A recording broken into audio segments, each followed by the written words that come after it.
Have you ever wondered what happened to the wives who loved fallen angels more than they loved God's rules? Get ready to discover how their angelic husbands turned against heaven and how these brave but foolish women suffered. Because of it, you'll learn why the Nephilim, the giant children born from this forbidden love, were wiped out by a terrible flood, and how Angel Michael stepped in to take charge. But the biggest shock is what he did to punish the wives afterward. Stay with us to find out how their souls became sirens and why they still haunt our stories today. You know how sometimes one look can change everything? Well, this story is about the biggest case of love at first sight gone wrong in history. Picture this way: up in heaven, angels were doing their thing, singing God's praises, keeping the universe running smooth. They had one job: serve God. Simple, right? But then something happened that wasn't supposed to. These mighty angels looked down at earth and saw something that made them stop in their tracks. Human women now, these weren't just any women. They were beautiful in a way that was different from anything in heaven. It was real, wrong, and human. Here's where things get interesting. These angels, who were supposed to be above earthly desires, started feeling something new. It was like a pool. They couldn't explain. Every time they looked down, that feeling got stronger.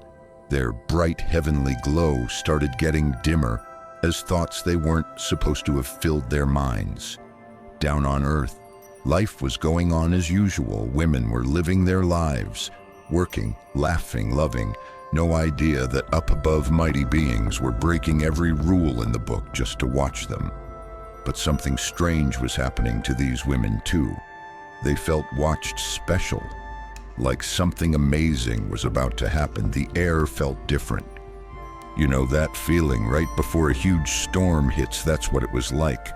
Everything was charged with energy, danger, and excitement, all mixed together. It was like the whole world was holding its breath, waiting for something big to happen. The angels knew they were playing with fire. Every time they considered leaving heaven, they remembered what they were supposed to be: God's servants, heaven's warriors.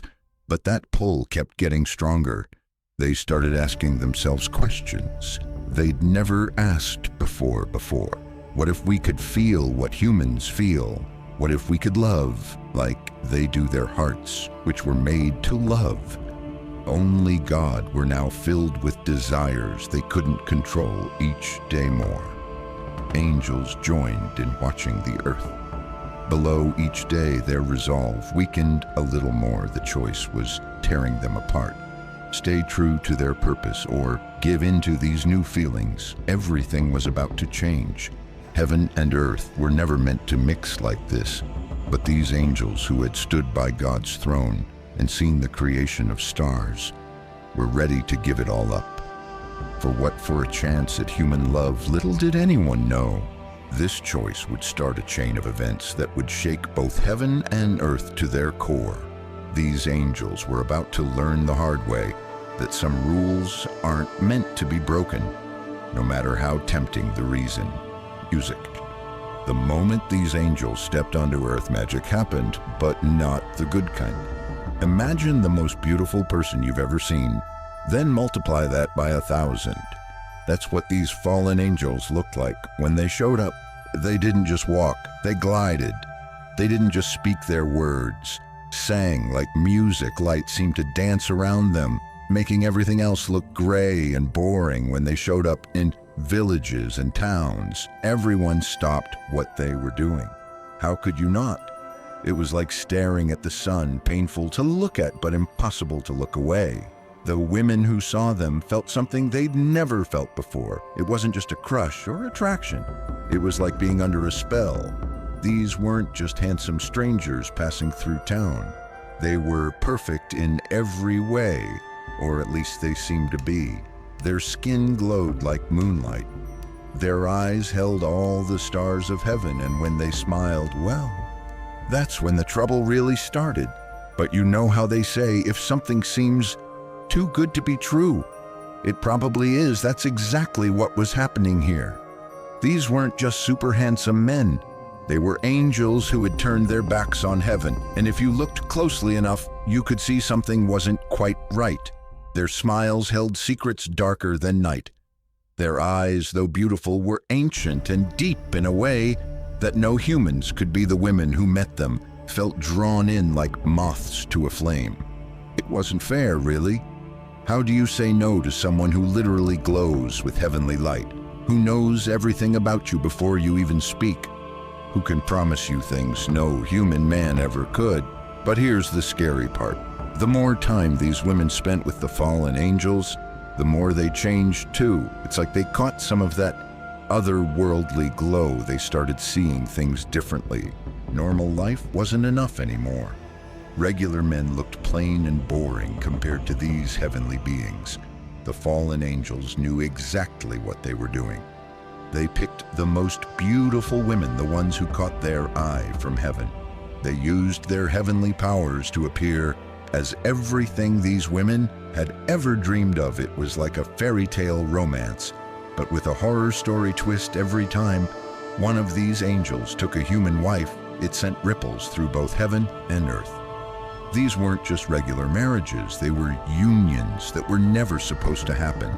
And the children that would come from these marriages, well, that's where our story takes an even darker music turn.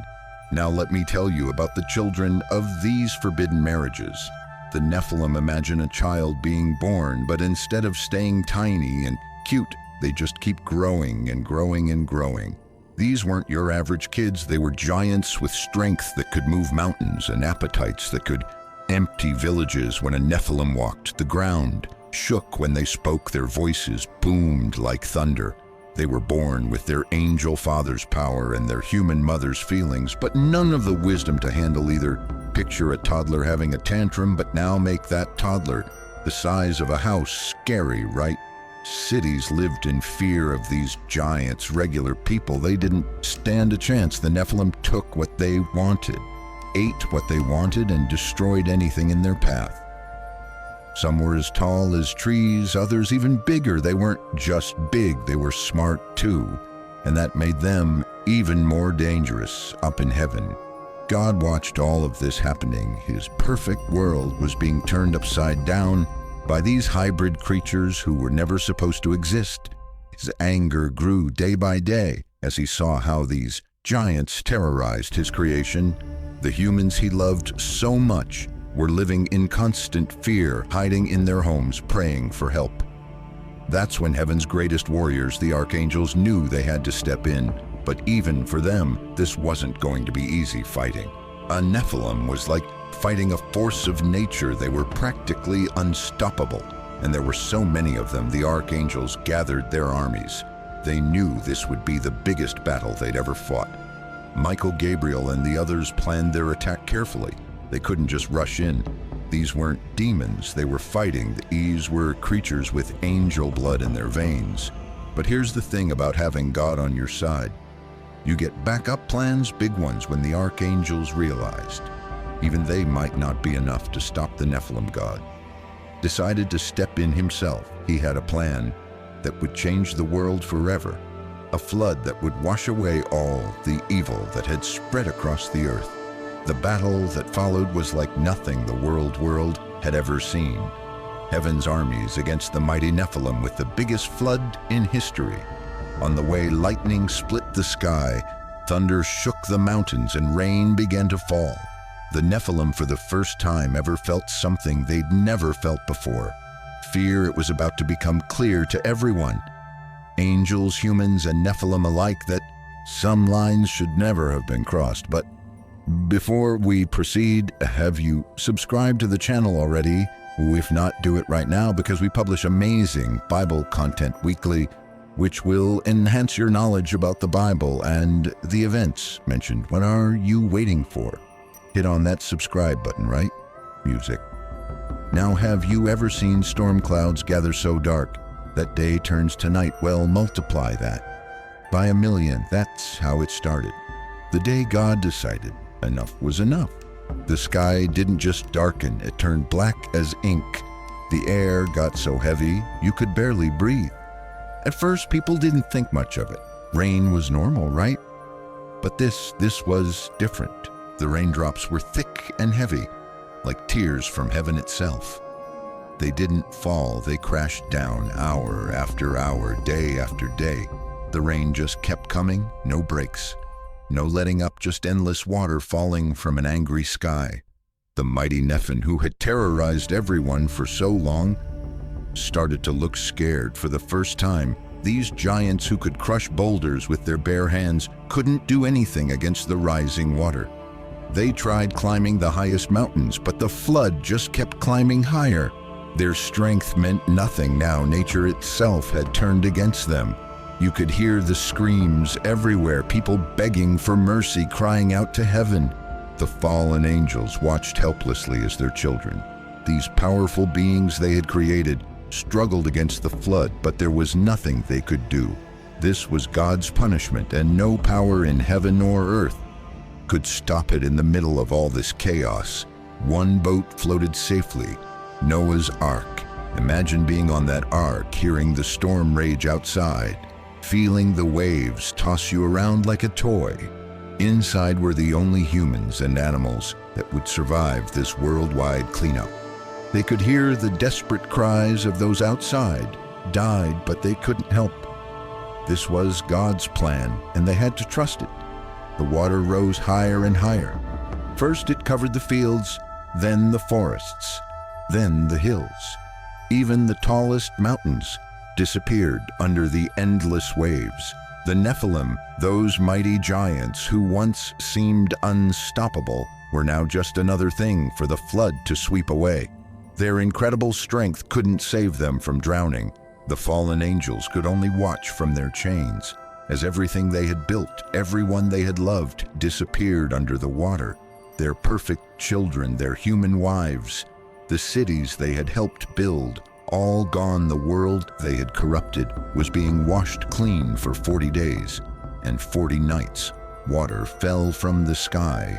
When it finally stopped, the world was just one giant ocean. No mountains, no valleys, no cities, just water. As far as the eye could see, the only sign of life was Noah, as Ark floating alone on the endless sea. When the waters finally started going down, they revealed a completely different world. Everything the Nephilim had built was gone. It was like hitting a giant reset button on Earth, but for some, especially the wives of the fallen angels, an even worse punishment was about to begin. When the floodwaters finally disappeared, you'd think the worst was over. But for some, it was just the beginning. Remember those women who fell in love with the fallen angels. They survived the flood, but maybe that wasn't a blessing after all. Picture this: you've loved someone with all your heart, someone perfect and powerful, only to watch them be dragged away in chains. That's what happened to these women. Their angel husbands, once so mighty and beautiful, were now bound in darkness. Some were chained in deep valleys, others trapped in spiritual prisons. They couldn't help their wives anymore, couldn't protect them, couldn't even hold them. The wives, they were left alone to face what they'd done. Some of them broke down completely. Imagine realizing that your choices helped bring about the end of the world. That's heavy guilt to carry. They fell to their knees, begging God to forgive them. They cried until they had no tears left. But not everyone felt sorry. Take Nama, for example, beautiful, proud Nama. Even after everything, she wouldn't back down. She had gotten drunk on her own beauty and power, using them to lead others. Esther, even now, she stood tall, refusing to admit she was wrong. Her pride became her prison. God's punishment was creative and cruel. These women were turned into sirens. You know, those creatures who lure sailors to their doom. Yeah, that was them, cursed to be beautiful but deadly, just like the angels they had loved forever, drawing others into destruction just as they had been drawn in themselves. The psychological damage was intense.